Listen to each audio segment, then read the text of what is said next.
pero a ver, adelante, en lo que tienen una lista de preguntas, yo voy a encabezar la legislativa del pueblo para no suspenderla y para que continuemos con este ejercicio de información, de rendición de cuentas con la población. Así es de que adelante si tienen alguna pregunta. No sé si, como lo hacemos cada 8 días, tenemos la lista de personas que quieran preguntar.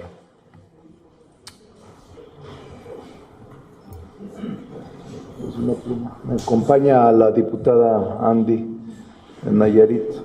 Adelante. Muchas gracias, coordinador. Comenzamos con Fernando Moctezuma, de Síntesis Legislativa. Fernando. Gracias, buenas tardes. Coordinador, por una parte, ayer justamente era para el diputado Arturo, pero bueno, hablaba él de que Morena es un movimiento de unidad, de cohesión política, en fin. Sin embargo, contrasta con lo dicho por el presidente del Senado, Fernández Noroña, quien hablaba de golpeteo interno y pues pedía que pararan esas patadas bajo la mesa, por decirlo de esa manera. Esa sería una primera pregunta. Sí, bueno, aunque era para Arturo, yo le podría decir que Morena tiene muy poco tiempo en el escenario electoral, 11 años de vida institucional. Y Morena está en el proceso de consolidación en su estructura y representación seccional, en sus liderazgos municipales y seccionales, estatales y nacionales. Y también en Morena estamos aprendiendo a tener vida orgánica, a tener estructura institucional y aprendiendo apenas a tener una disciplina partidista que es indispensable en todas las organizaciones políticas que hay. Yo percibo que Morena está en una etapa de consolidación y percibo que, dado que es el partido mayoritario con una fuerza política nacional muy representativa, siempre tiene ebullición y efervescencia, pero no llega a la división, no llega a la fractura. Y la responsabilidad de los que somos dirigentes, que tenemos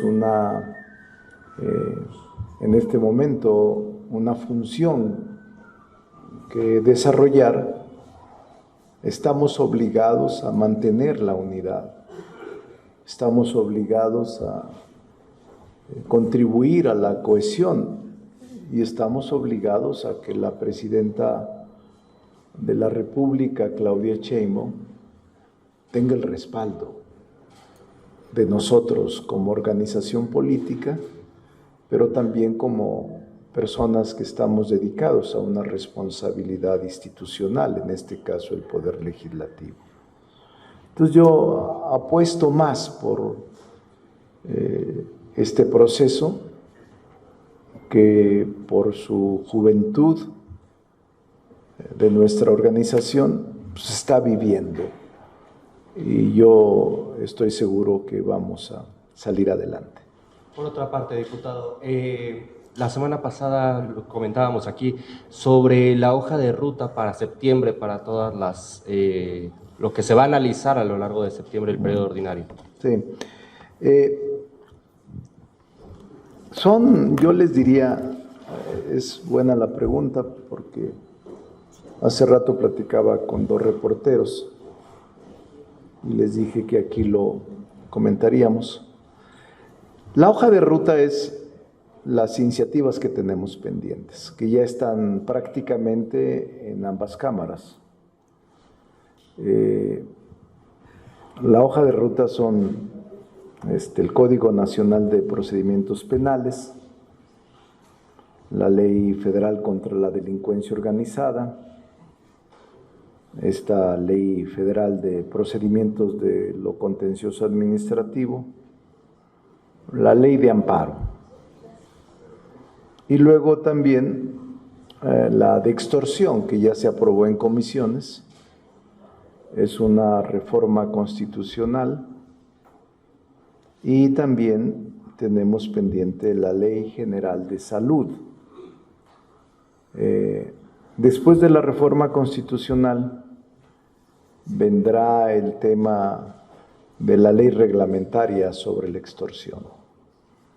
Entonces, tan solo aquí tenemos 7, pero sin contar una ley aduanera que no nos ha llegado la iniciativa, pero que está previsto discutir y, en su caso, aprobar. Y frente a eso, la primera etapa, con esta decena, casi una decena de iniciativas, la de bienestar animal también, la ley reglamentaria, viene la presentación del paquete económico el 8 de septiembre. Y normalmente este periodo de sesiones, el primero del año, en nuestro segundo año de ejercicio legislativo, nos llevamos desde octubre finales y todo noviembre y hasta diciembre en la discusión de los instrumentos económicos y financieros que tiene que aprobar la Cámara de Diputados como Cámara exclusiva, el presupuesto, porque la ley de ingresos sí la aprueban las dos cámaras, y la miscelánea fiscal también.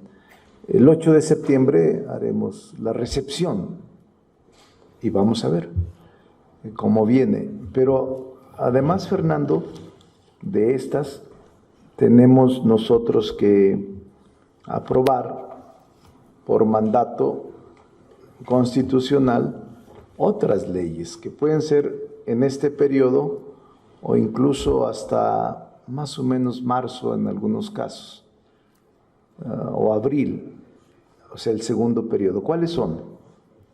Por ejemplo, la ley reglamentaria en la materia de pueblos y comunidades indígenas, nos falta esa.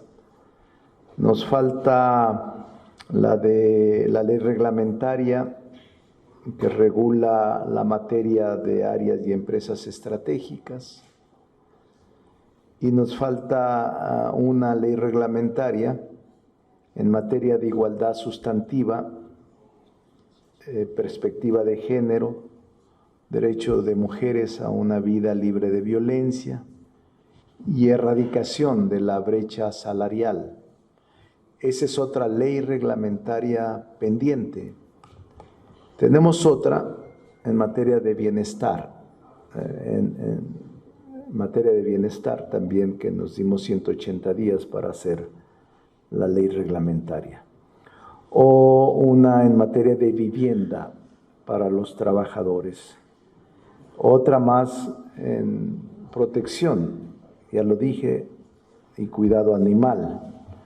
O en materia de prisión preventiva oficiosa, en materia de protección a la salud, otras leyes en materia de protección a maíces nativos, o incluso la reglamentaria en materia de no reelección y nepotismo electoral, o la de fortalecimiento de la soberanía nacional.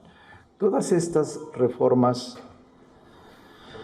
que faltan son producto de la reforma constitucional que aprobamos. Entonces, nos dimos plazos de 120 o de 180 días. Algunas concluyen en marzo, otras en abril, pero eso puede incluso hacerse antes.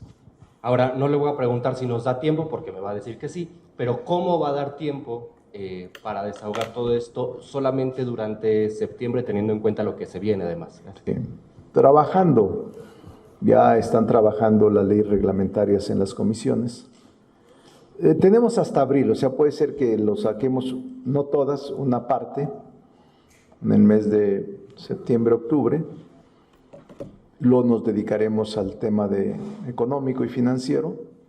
Y luego en 1 de febrero regresamos a el periodo de sesiones, el segundo periodo. Entonces tenemos tiempo, estamos programando los tiempos para que podamos lograr cumplir con todo el compromiso que la Constitución nos endilga, nos obliga.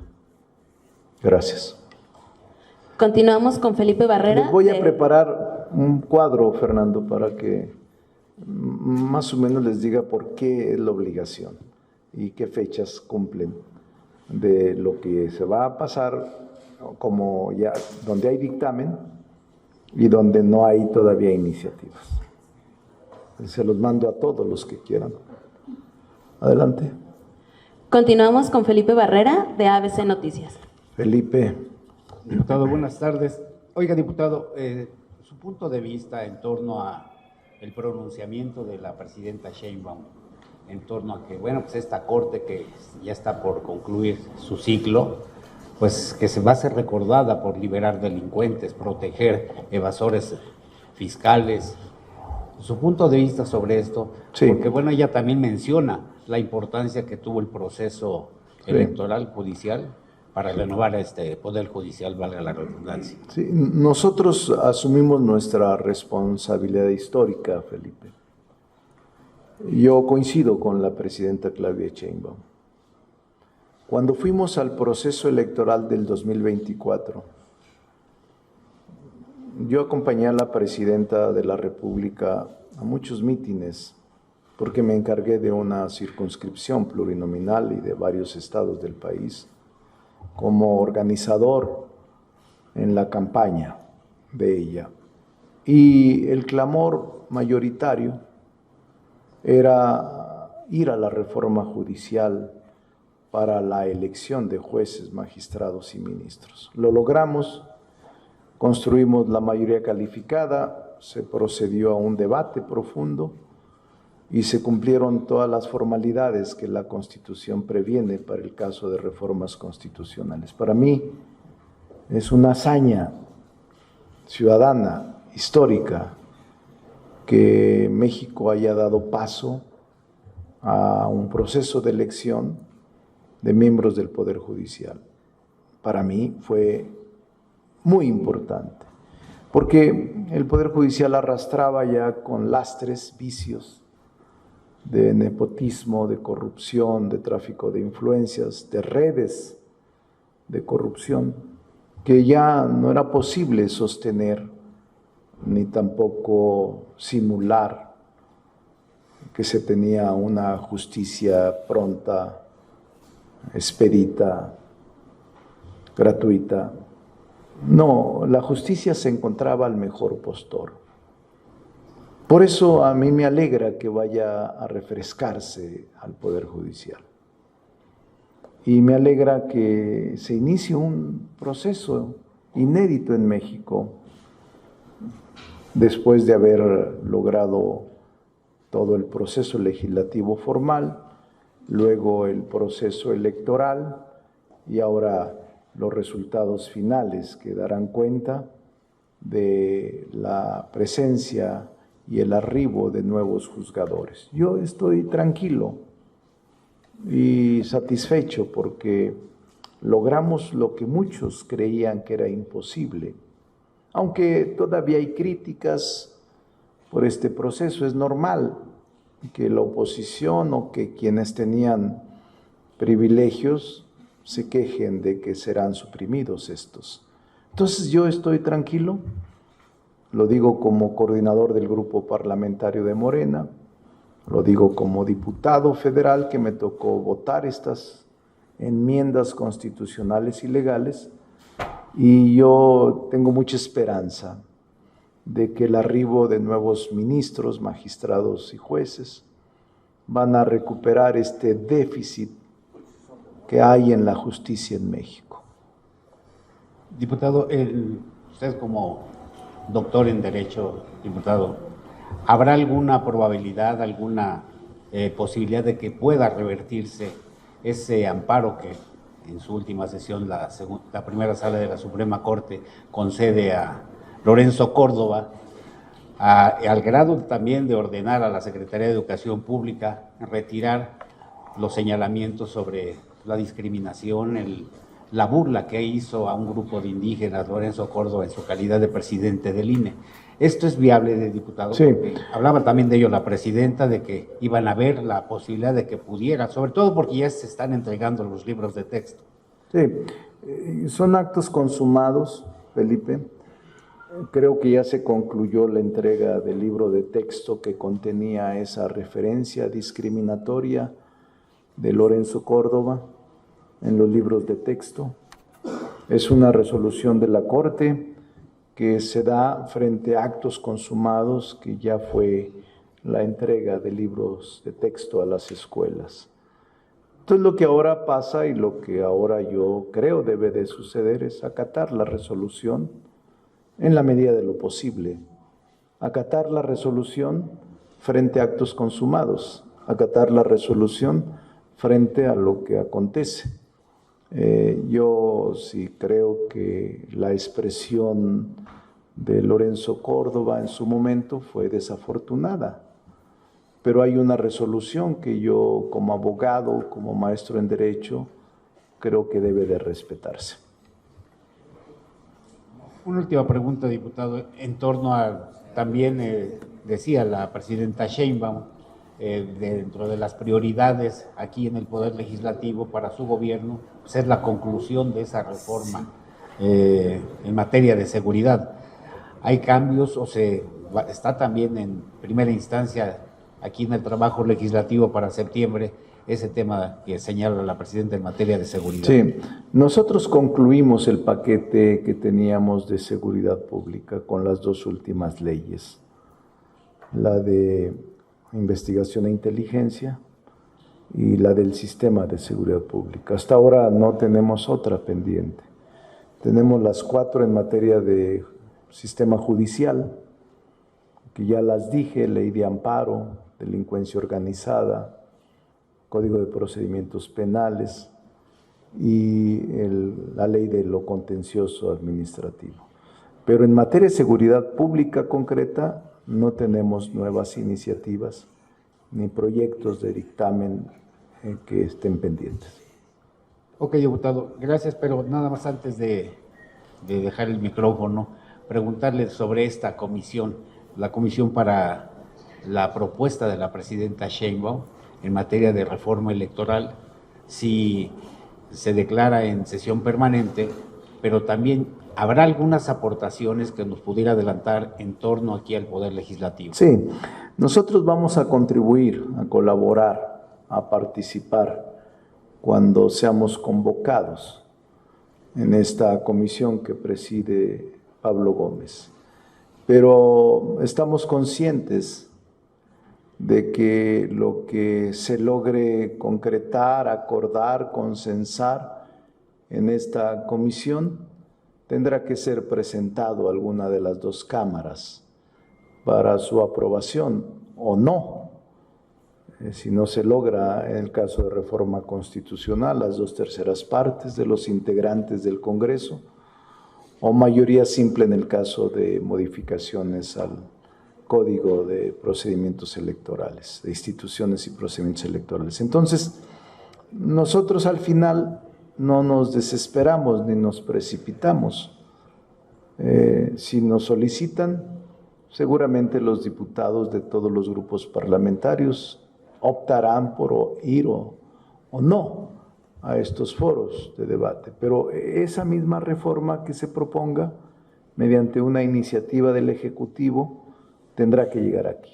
Y entonces aquí sí tendremos nosotros que ampliar la discusión, pluralizarla y tratar de alcanzar consensos en las materias que nos planteen como motivo de la reforma electoral, en materia constitucional o legal. ¿Ve riesgos de que puedan ustedes lograr mayoría para precisamente...? No me adelanto a la víspera, trato siempre de ser cuidadoso y serio. Primero porque no tenemos ni siquiera un borrador de lo que vamos a tratar. no sabemos qué va a contener la propuesta del Ejecutivo Federal, en este caso de la presidenta Claudia Sheinbaum. Ella ha dicho 3 temas fundamentalmente: reducción del gasto de partidos y del órgano electoral, y reducción o la sustitución de una nueva fórmula de la representación proporcional. Y estos 3 temas, 4 vertientes contenidas en estos 3 temas, es a partir de ahí el proceso de discusión. Pero yo no creo que sea lo único. Una reforma electoral puede tener muchos temas que son indispensables revisar.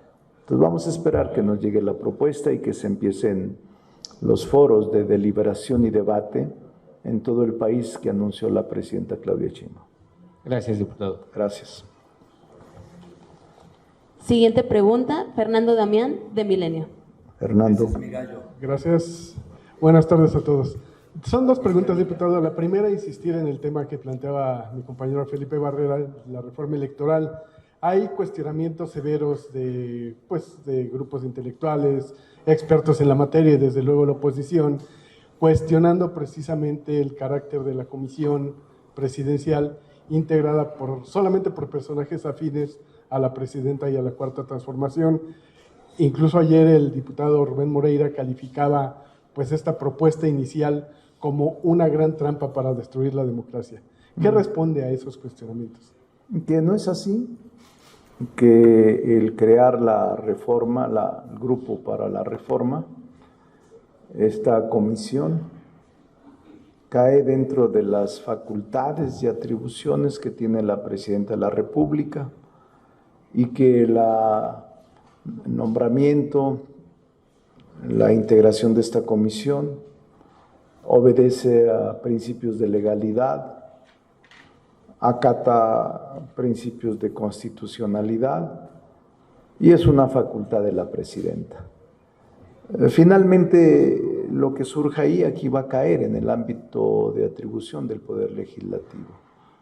Esperemos el tiempo, no nos precipitemos, no nos arrebatemos, ni tampoco exageremos sobre lo que puede venir. No sabemos. Partimos de que la buena fe de la presidenta de la República se reflejará en la propuesta que será discutida en todo el país, en foros, en donde participen no solo expertos, sino el pueblo, la gente que tiene sentido común sobre los planteamientos que está haciendo la presidenta Claudia Sheinbaum y los que recoja, retome o proponga a esta comisión nombrada. Para la mayoría parlamentaria que usted encabeza, ¿la reforma electoral debe salir en el próximo periodo de sesiones o todavía habría margen de discutirla el próximo año? Vamos a ver, Fernando, porque recuerden que tenemos un impedimento legal en tiempos electorales, es decir, tiene que ser antes de que se inicie el proceso formal. Creo que son 3 meses antes. Entonces sí tenemos plazos fatales y la idea es que pueda surgir en este periodo de sesiones o los primeros días del segundo periodo de sesiones que empieza en febrero. Un segundo tema, diputado. A la Junta de Coordinación Política que usted encabeza llegarán 2 propuestas para crear comisiones especiales. Una para investigar el cártel inmobiliario, así llamado, y la otra, la presunta red de corrupción encabezada por el vocero de Morena aquí en la Cámara de Diputados, Arturo Ávila. ¿Cuál es la posición del coordinador frente a estas propuestas? Porque el portavoz de su bancada, se burlaba un poco se burlaba mucho de la propuesta del PAN diciendo que es de chocolate y que Morena tiene la mayoría para batearla. No nos adelantemos, Fernando. Yo soy muy serio en todos mis diagnósticos y mi trabajo. No conozco el contenido de ambas propuestas. Hasta en tanto no hagamos la recepción formal, la distribución e iniciemos la discusión en el seno de la comisión. No descalifico a nadie, ni tampoco elimino a priori ninguna propuesta. La vamos a revisar con seriedad y lo que proceda lo vamos a aprobar. Gracias. ¿Qué pasó? ¿Dónde va? Ah, desde que se iba de... Sucede, se le hubiera pasado por aquí, no pasa nada, ¿verdad?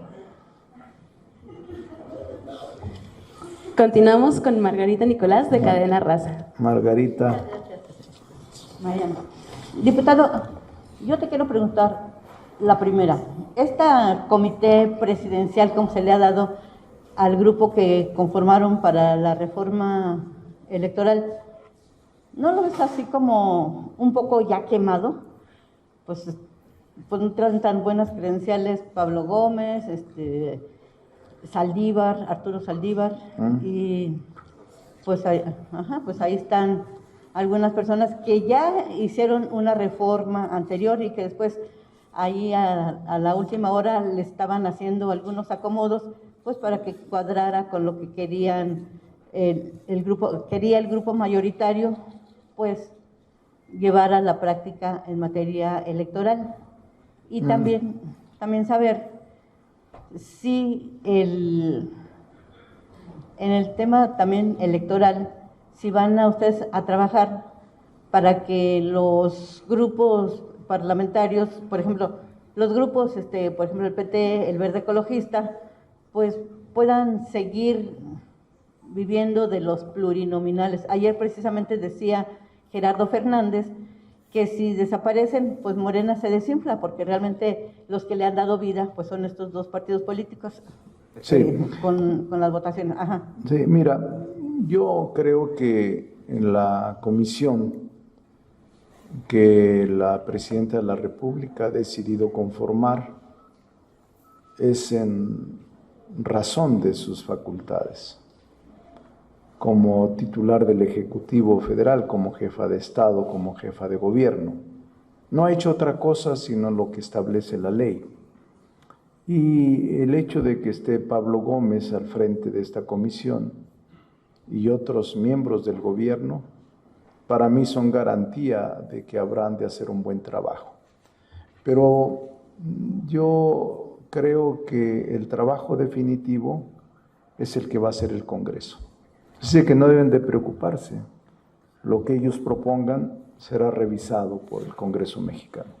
Y ayer precisamente en ese tema decía Víctor Hugo Lobo, a una pregunta que le hicieron, si invitarían a José Woldenberg, a Ciro Murayama, a Lorenzo Córdoba, y pues él dice que pues lo pensarían porque como opinan diferente, o sea que quieren un grupo monolítico de un pensamiento único para que digan, no, pues es que esto salió muy terso y no tener que hacer una confrontación, porque finalmente para que una ley se enriquezca tiene que haber diferencias de pensamientos, Sí. Bueno, según creo yo. ¿Tú cómo ves? No, yo creo que hay que escuchar a todos, Margarita.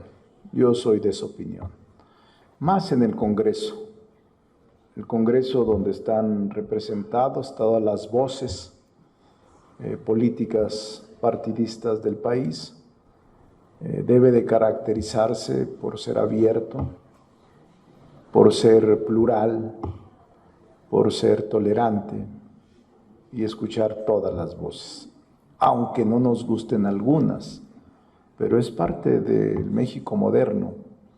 A mí no me asusta escuchar voces disidentes, contrarias o voces contrastantes con nuestra posición, porque finalmente el país es un mosaico de pensamientos y en su universalidad pues hay opiniones dispares, distintas y hasta encontradas en los temas que México está viviendo.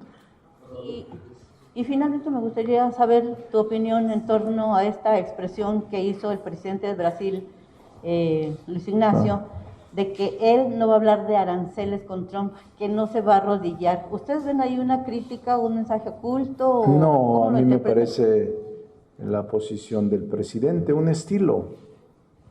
La posición del presidente Lula da Silva me parece que es un estilo de gobierno y lo respeto.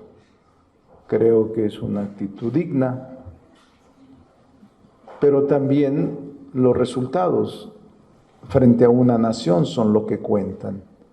México ha tenido buenos resultados, los aceptados, no los que quisiéramos, frente a la relación con Estados Unidos. La presidenta Claudia Sheinbaum ha asumido una actitud digna también.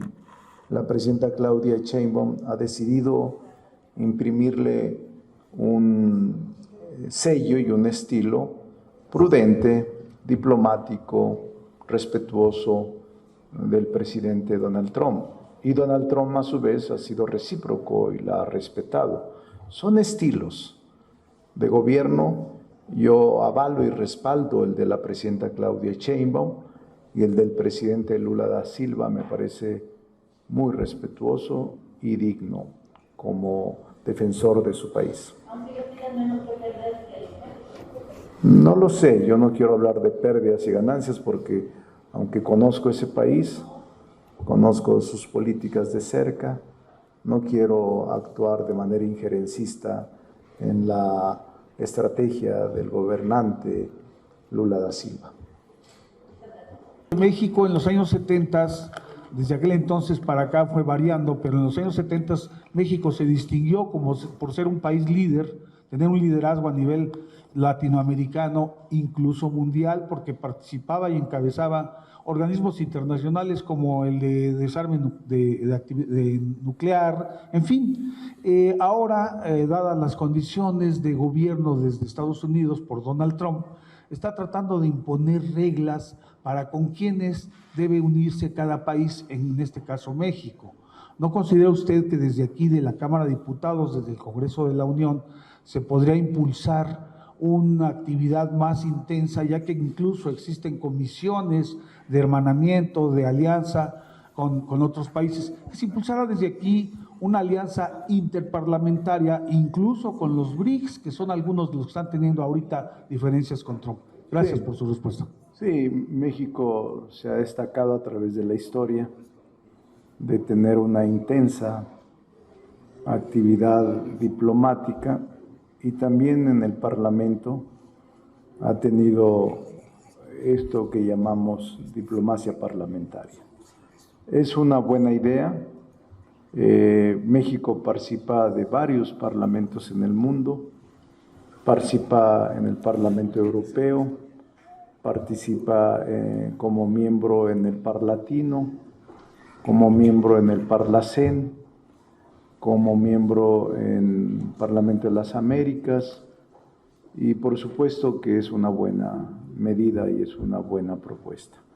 Lo vamos a tomar en cuenta para respaldar las acciones de la presidenta Claudia Sheinbaum, aunque de acuerdo con la Constitución a quien le corresponde conducir la política exterior es al titular del Ejecutivo, pero nosotros podemos hacer diplomacia parlamentaria y es una buena idea que voy a proponerle a los coordinadores. Adelante. Otra pregunta. Siguiente pregunta, Araceli Velázquez, de Canal del Congreso. Sí, Araceli. Buenas tardes, coordinador. En la mañana la presidenta Claudia Sheinbaum dijo que se iba a reunir con los coordinadores parlamentarios para definir las prioridades legislativas.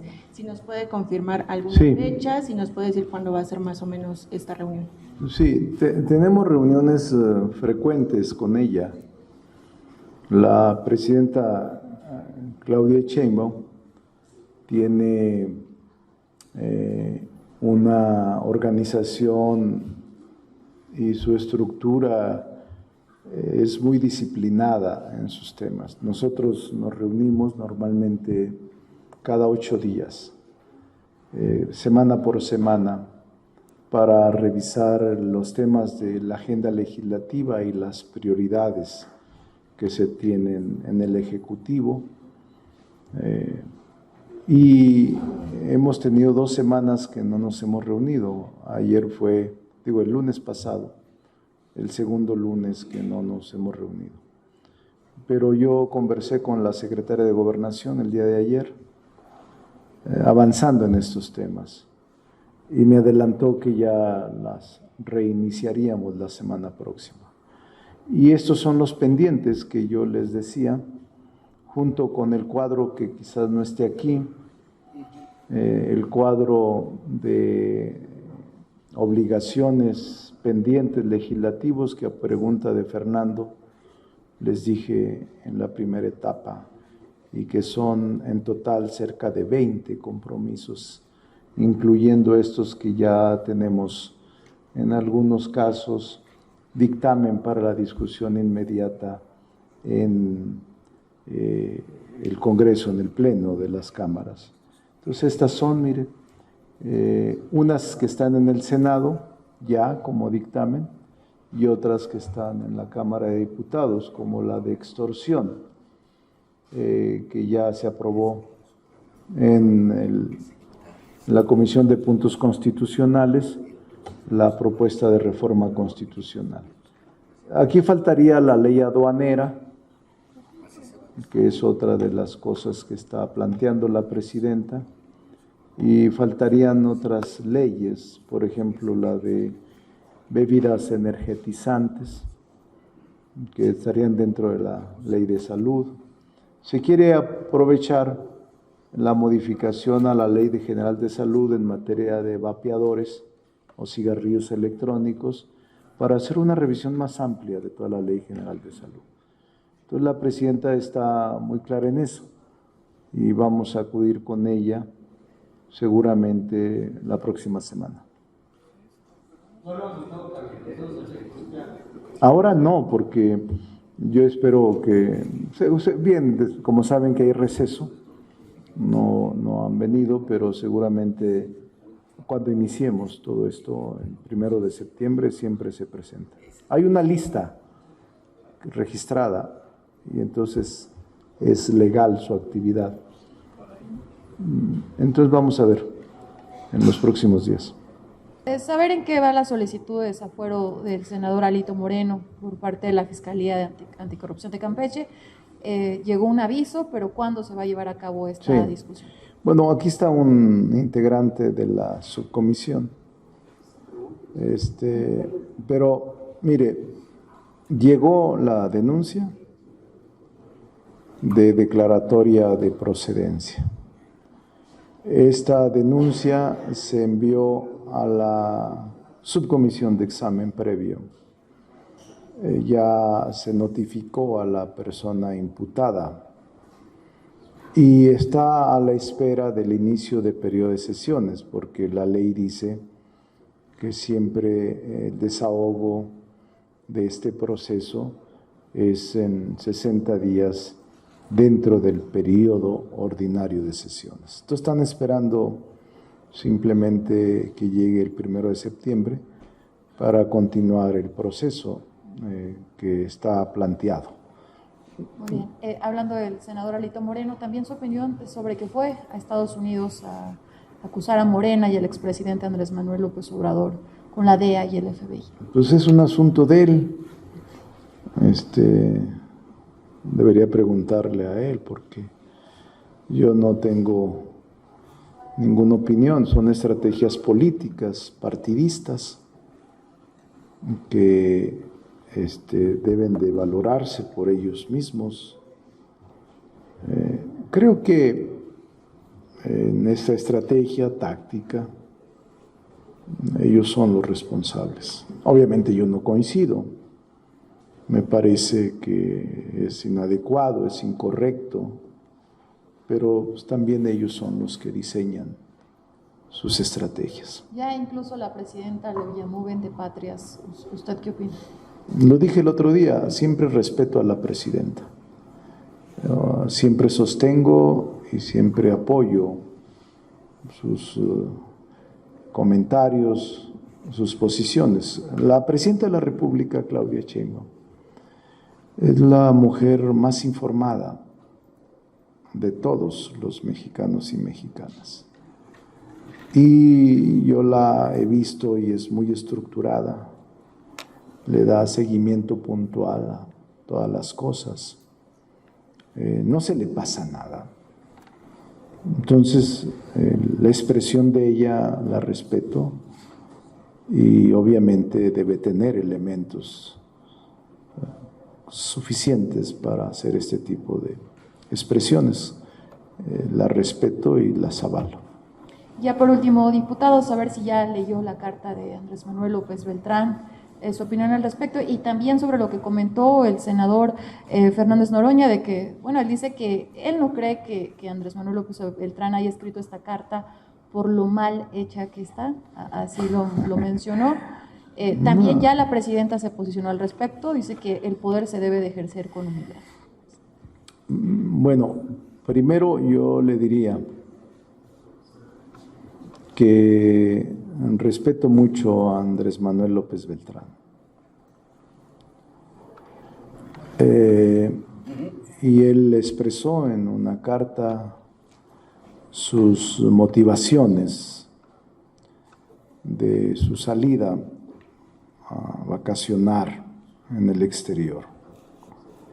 La presidenta Claudia Sheinbaum, de manera inveterada, ha expresado su posicionamiento frente a ese y a otros actos de personalidades de Morena que también han salido al exterior, incluyéndome. Yo creo que la presidenta Claudia Sheinbaum tiene razón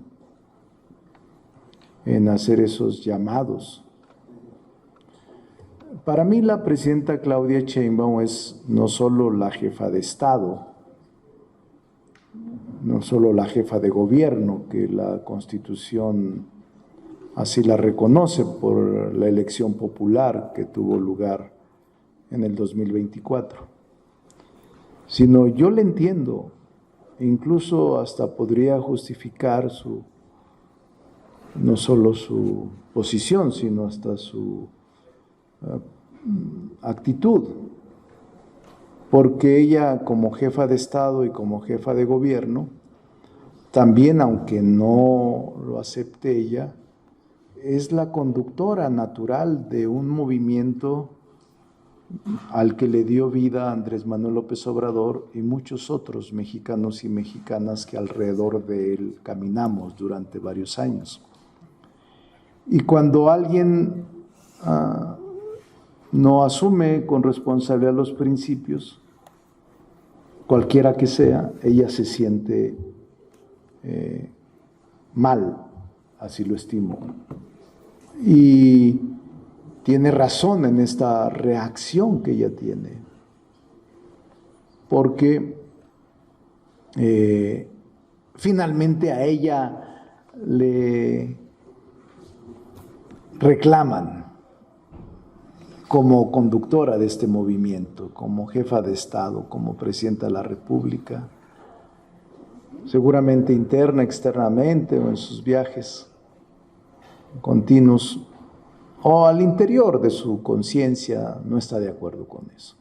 ¿Se equivocan estos funcionarios, estos servidores al salir de vacaciones? Yo creo que deberíamos hacerle caso a ella, todos. ¿Su opinión sobre Fernández Noroña? Lo que es amigo mío, es una personalidad y lo respeto mucho. Muchas gracias. ¿Por qué ya no es Alito? Ya habla, ¿Usted tomaría el llamado de la presidenta como un regaño personal? ¿Se arrepiente usted de haber No, yo España? No. ¿O lo volvería a hacer? No, claro. Yo le dije que me prefiero enfrentar a la oposición que a mi esposa. Cuando tienes compromiso con tu familia debes de cumplirlos. Yo no hice ningún acto indebido, ilegal o inmoral. Nunca. Por supuesto, tengo 47 años trabajando en el servicio público. Sería muy lamentable que en 47 años no puedas tú cumplirle a tu esposa un compromiso de tipo religioso.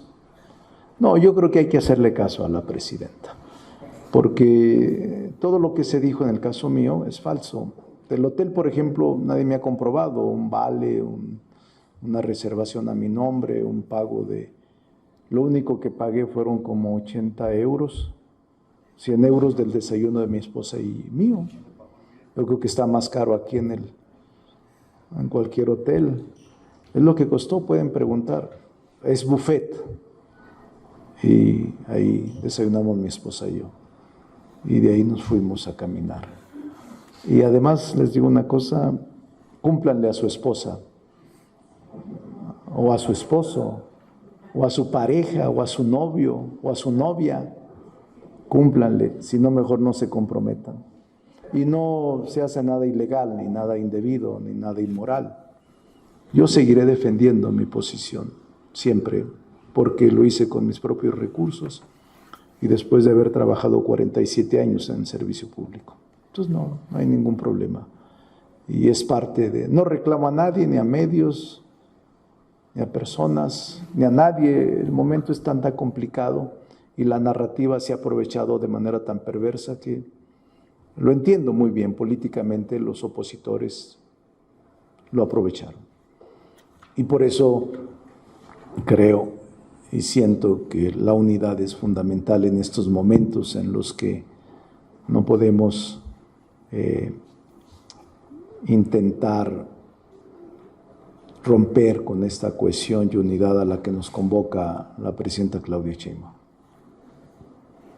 Tenemos 2 preguntas más. Vamos con Carlos Domínguez de Nación 14. Coordinador, buenos días. En Durango, coordinador, en los últimos días, agricultores, productores agrícolas, ganaderos, comerciantes y empresarios del transporte han denunciado que supuestamente integrantes del sindicato CATEM son los máximos extorsionadores del Estado. Pues por todos sabidos aquí que el dirigente de este sindicato es el diputado Pedro Aces. Su opinión al respecto, debería quizás el diputado dar una explicación sobre el tema antes de que se agrave el problema en el estado, donde ya estos líderes comerciantes amenazan con cerrar calles, avenidas, carreteras, y por supuesto que la oposición lo politicen. Sí, no tengo opinión, no conozco el asunto, no me aventuro nunca de emitir una opinión que no conozco. Y en todo caso, si hay elementos, deberían de acudir a las instancias jurídicas y de carácter jurisdiccional. Bueno, gracias. Continuamos nuevamente con Margarita Nicolás de Cadena Raza. Sí, diputado, ahorita que hablaba sobre… Margarita, ya estabas acá tú. Y vas a hacer otra pregunta. Es que, bueno, está bien, doble turno, pues, Margarita. Sí, diputado, en este caso del acoso turístico Premier, ¿ustedes estarían haciendo alguna estrategia? ¿Acoso de qué? Turístico. ¿Político? Turístico. Acoso turístico. Bueno, de que los están vigilando, no se sabe quién, de dónde salen esos recursos para desplazar a quienes los retratan o pasan los videos. Entonces, me gustaría saber si están armando ustedes una estrategia de denuncia contra quien resulte responsable precisamente por este acoso, porque ahorita ahí en la pantalla veíamos que van más allá de la vida privada, sí, ¿no? Pero sí, pues… En el caso nuestro, Margarita, sí, no sé si tienen presente que realmente los políticos, los artistas, la gente pública, pues no tiene vida privada, porque todo trasciende, todo pasa y todo el mundo a lo mejor nos sentimos con derecho a infiltrarnos en esa vida, ¿no? Sí. Y la otra, me gustaría saber sobre estos aranceles que Trump va a imponer o que ya está imponiendo a muchos. No sé si tú veas riesgo porque dice que todo lo que no se produzca en Estados Unidos pues va a tener sus aranceles cuando lleguen a ese país, que si ves riesgo en que algunas empresas quisieran empresas mexicanas me refiero, quisieran mudarse hacia los Estados Unidos para evitar esa tributación. Sí. Gracias. Bueno, primero, Margarita, toda mi vida pública, yo he tenido que enfrentarme a la adversidad política, primero como adversario político y ahora también como miembro del partido Morena. Y todos estos años de mi vida pública, frente a esta adversidad, he respondido con la verdad. Al final siempre aflora la verdad. Y el que nada debe, nada teme. En 47 años que tengo de vida pública, nunca he sido denunciado ante un ministerio público, ante un juez, Nunca he sido señalado como corrupto, nunca he señalado jurídicamente en una denuncia por desviación de recursos o abuso de autoridad. Nunca me he identificado con mi credencial de legislador para ocultar o para pedir excepciones a la aplicación de la ley en un acto en 47 años. Es más, no traigo credencial de diputado. Los que me crean que soy diputado me la creerán, pero no tengo ni tarjetas de presentación. Entonces, yo no voy a acudir a ninguna demanda. No, pues uno es hombre público, sujeto al escrutinio público. Y a pesar de que son actos de molestia, que te retraten sin tu autorización y que afecten tu vida privada en momentos privados, pues ni modo, así es esto. Y así va a ser, no va a cambiar, no va a cambiar. Entonces, cuando no estás haciendo nada indebido, ilegal, tienes que defender tu derecho y tu libertad a hacerlo. Cuando no afectes a nadie y que se trata de recursos de tu propio patrimonio, a nadie debes de ofender, ni nadie debe de sentirse ofendido. En estos 47 años que he ocupado múltiples puestos, nunca he sido denunciado ante un órgano de control, de vigilancia, Ministerio Público, juez. Aunque sí me han sobrado calumnias todos los días en las redes. Si yo reaccionara muy sensiblemente, no me daría tiempo de estar respondiendo a tanta calumnia. Entonces, no hay problema. Es parte del ejercicio de la función que ha cambiado mucho en México a partir de hace, diría yo, 10 años. Antes no era tan fuerte como ahora. Y ahora los bots, las granjas de bots, o incluso orgánicos de gente que no simpatiza o miembros de la oposición, están muy activos, Margarita. Entonces, no hay problema. De mi parte, yo no voy a emprender ningún tipo de acción, porque soy un hombre tolerante, prudente, cuidadoso, y porque, repito, el que nada debe, nada teme. ¿Tú aplicarías el dicho de que lo que no mata fortalece?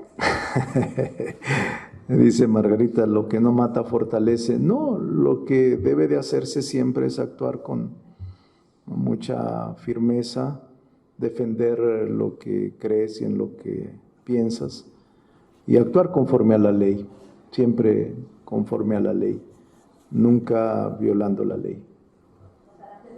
A los aranceles, pues mira, para mí es una estrategia no correcta. Ya hay reacciones en varias partes del mundo. Brasil está convocando a la India y a China, y hay reacciones en otros países, inconformándose con esta política arancelaria unilateral. No sé qué va a pasar, Margarita, pero siento que esta política arancelaria unilateral no es correcta, es injusta para los países, pero en su momento cada país tendrá que asumir su propia estrategia. México, la doctora Claudia Sheinbaum ha actuado con mucho sigilo, pero también con mucha firmeza y tino en su conducción, como ella dice, prudente, cabeza fría, no ha reaccionado virulentamente, y la relación con el presidente de Estados Unidos, que no es fácil, la va conduciendo de manera correcta. Entonces, debe continuar así desde mi punto de vista. Gracias. Nos solicitan una última pregunta por parte de Yesenia Peralta Midense, de Business Energy. Buenas tardes. Diputado, es el momento de ver a otros mercados, otras alianzas, aunque seamos el primer socio comercial de Estados Unidos. Sí, yo diría que México debe diversificar. No ahora, tenemos creo como 56 tratados internacionales de comercio con diversos países del mundo. Ya están suscritos. Hay que intensificar el comercio con el resto del mundo y no apostarle solo a un bloque o a un país, eso es lo que yo pienso, sino a varios mercados. ¿Podría ser peligroso de alguna manera para México poder integrarse a otros mercados? No, no es peligroso, es parte de la libertad que tiene México. Pero todo eso debe de valorarlo el gobierno que preside la doctora Claudia, que es la responsable constitucionalmente de firmar los tratados comerciales. Y al Senado le corresponde solo ratificarlos. Entonces, quien tiene la información y quien tiene el interés nacional en su defensa es la presidenta Claudia Sheinbaum. Y nosotros vamos a respaldarla. Una última pregunta. En relación al plan estratégico de Pemex 2025 al 2035, ¿cuál es su opinión acerca de esto? Tengo una opinión positiva. Creo que esta estrategia diseñada por la presidenta Claudia Sheinbaum de recuperar Pemex, de rescatar Pemex, es la correcta.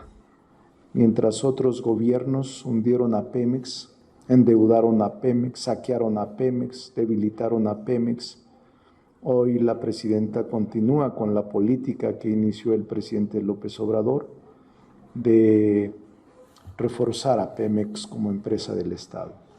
El gobierno federal, al estar impulsando esta reestructura financiera y administrativa del petróleo, es un objetivo correcto al reducir la deuda, al mejorar su rentabilidad y preservar su papel estratégico en el sector energético. Entonces, vean ustedes la deuda que tenía Pemex, más de 100,000 millones de pesos, más de 100,000 millones de dólares, lo que la convierte en una de las petroleras más endeudadas del mundo.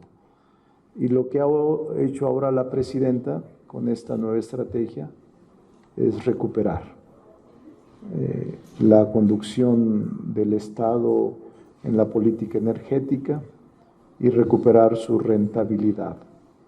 No comprometer la soberanía, ni menos aceptar la privatización del petróleo. Eso me parece clave. Entonces, eso es lo que pienso de este anuncio que la presidenta ha hecho el día de ayer. Bueno, jóvenes, no sé si tengan otra preguntita. Margarita, la tercera, Margarita. Ya está atrás ahora, Margarita. La tercera, Margarita. Bueno, saludos y nos vemos mañana. Aquí voy a andar mañana por si algo se les ofrece.